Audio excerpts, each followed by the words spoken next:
Assalamualaikum warahmatullahi wabarakatuh.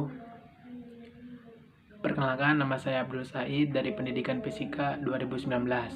Teman saya di sini akan menjelaskan mengenai hubungan antara COVID-19 dengan social distancing.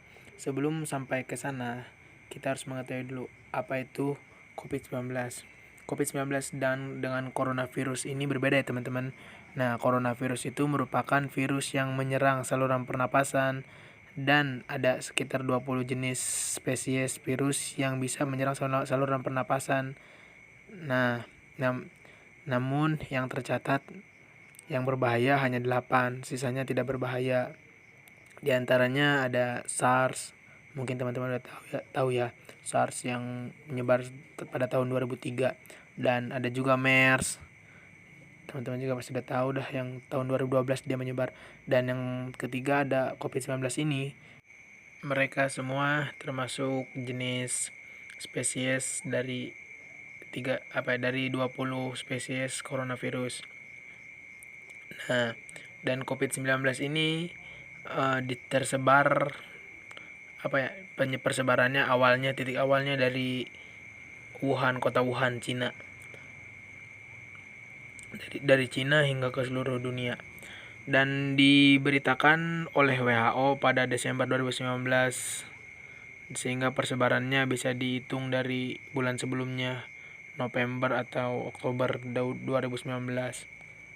Persebarannya dia biasanya sama seperti SARS dan MERS, persebarannya melalui air liur atau semakan dengan atau sesendok itu, sama satu sendok dengan orang yang terjangkit virus atau yang terinfeksi.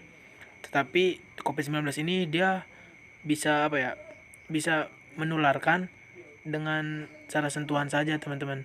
Nah, misalnya orang yang terinfeksi COVID-19 ini menyentuh gagang pintu toilet umum misalkan, dan kita pun menyentuh gagang pintu toilet umum tersebut, maka kita akan terinfeksi pula meskipun tidak ada terlihat gejala-gejala dari badan dia gitu teman-teman.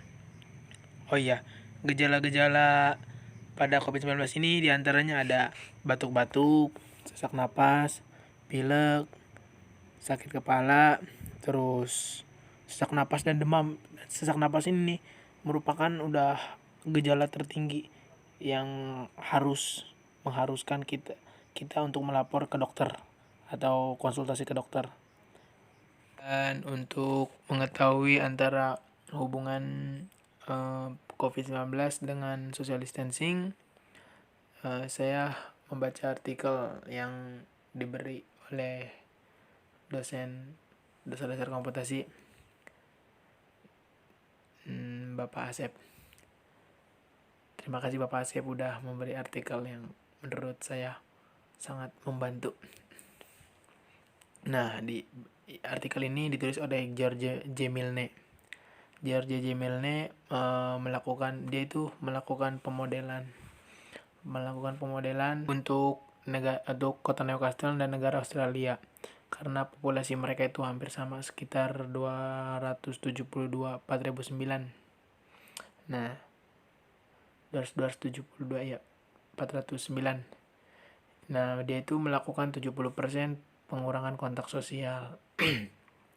Ternyata hasil dari hitungan yang seharusnya selama 10 minggu menghasilkan 180.000 kasus, justru dengan pengurangan kontak sosial selama 10 minggu 70% menghasilkan 64.000 kasus saja.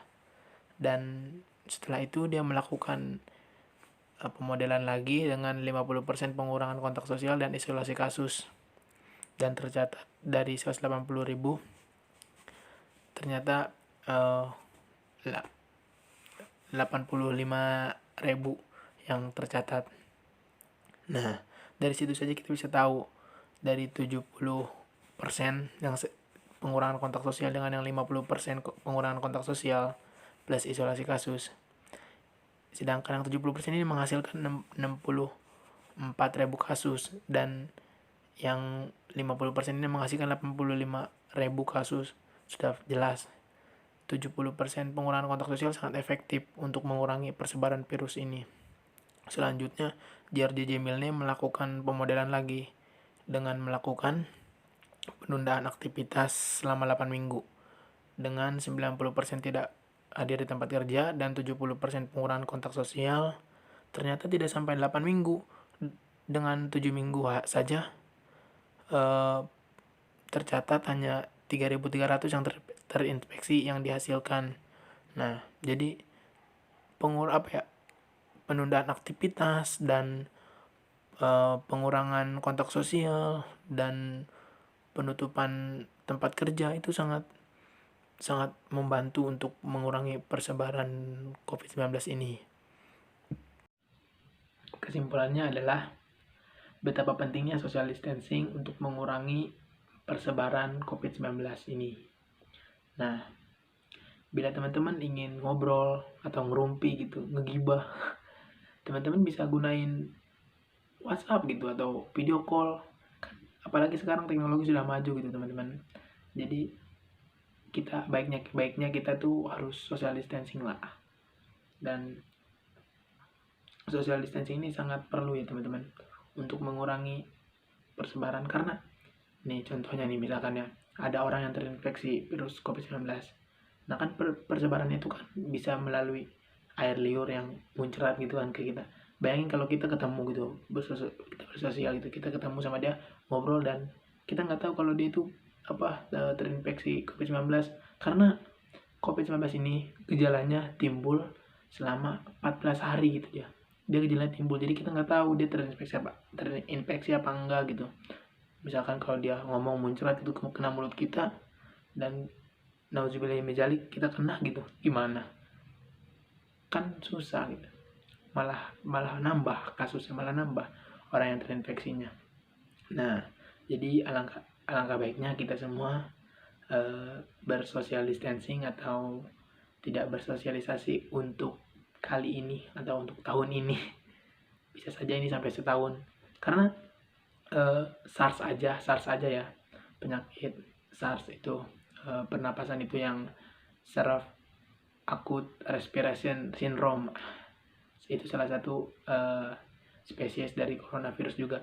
SARS saja waktu tahun 2003 itu dia itu datang selama 1 tahun tuh 2003, dan pada tahun 2004 mulai hilang bahkan tidak ada kasus lagi.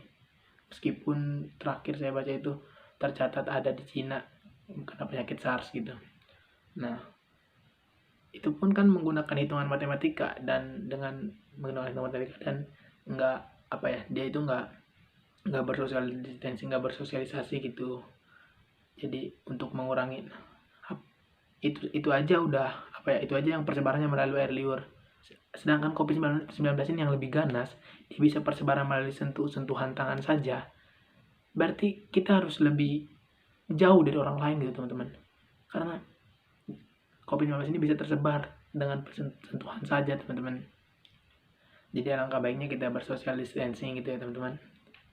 Untuk mengurangi muncratnya orang yang ngomong dengan untuk mengurangi bersentuhan.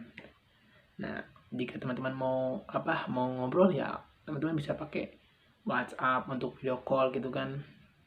Terus teman-teman bisa chat juga, dan teman-teman kalau mau main, mau gila bareng gitu, teman-teman bisa bikin TikTok gitu kan, atau kayak bikin video-video seru-seruan tuh bisa kan. Setidaknya meskipun nggak ada ketemu, setidaknya hati kita senang karena melihat muka dia, contohnya gitu. Dan buat teman-teman yang nggak bisa mudik tahun ini, kita di posisi yang sama guys, karena saya pun nggak bisa mudik. Mungkin nenek saya rindu di sana. Seperti yang Rasulullah SAW bilang, atau Rasulullah SAW bersabda, jangan kamu pergi ke negeri tersebut bila ada wabah di negeri tersebut, dan kamu jangan pergi dari negerimu bila di negerimu ada wabah. Gitu dah seingat saya gitu. Nah, maksud dari hadis ini adalah kita harus mengkarantina diri di rumah atau lockdown gitu istilah lainnya. Ini yang menurut saya ya teman-teman ya. Jadi kita harus mengkarantina diri untuk melockdown diri untuk tidak keluar, atau buat yang mudik ya usahakan jangan mudik karena kita harus sayang keluarga kita. Kalau kita datang dari zona merah, bahkan meskipun bukan zona merah gitu, kita datang ke sana bisa saja di jalan kita megang yang terinfeksi, kita bawa ke keluarga kita, itu kan bahaya teman-teman. Jadi alangkah baiknya kita tidak mudik tahun ini, mungkin di tahun depan Allah akan mendatangkan berkah kepada kita. Dan jika Anda Islam, pasti Anda percaya pada hadis itu dan Anda tidak akan mudik. Itu saja, kurang lebihnya mohon maaf. Wassalamualaikum warahmatullahi wabarakatuh.